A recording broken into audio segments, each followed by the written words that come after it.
ମୋ ନାମ ହେଲା ଆଜ୍ଞା ନାରାୟଣ ମୁର୍ମୁ ଏବଂ ମୁଁ ଏହି ଆଦିବାସୀ ସେଙ୍ଗେଲ ଅଭିଯାନର ବାରିପଦା ଜୋନାଲ କମିଟିର ସଭାପତି ଅଟୁ।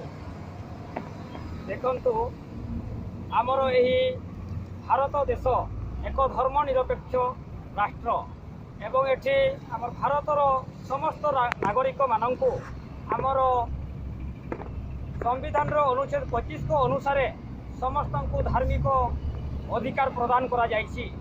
किंतु भारत स्वाधीन होगा पर आज पर्यंत 70 74 75 वर्ष होछि हेले आम भारत आदिवासी मानक ए पर्यंत आमर धार्मिक मान्यता धार्मिक अधिकार आमको मिलना जहाँफल आमर वर्तमान आदिवासी मानकर मानवतार अधिकार आम पाइपारूना।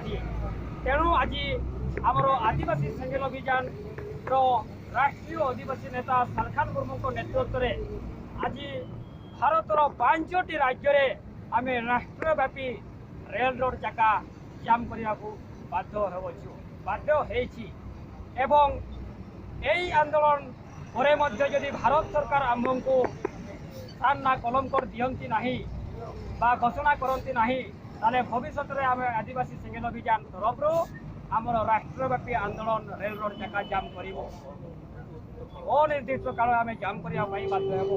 कारण आमर 3 मास पूर्व भारत सरकार को लिखित दाबी करा जायतिला जे नवेम्बर 30 तारीख सुधा आमर सनातन कलमकर को घोषणा करंतु नचेत वार्तालाप द्वार खुलंतु।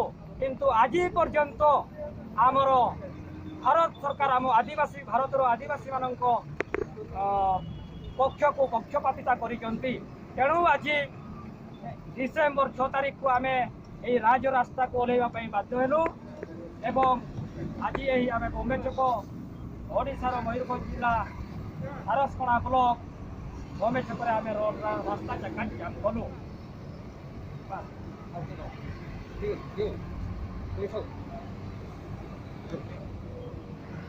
এটা আপনার রালে দেখলো সাইড হয়ে গেছে।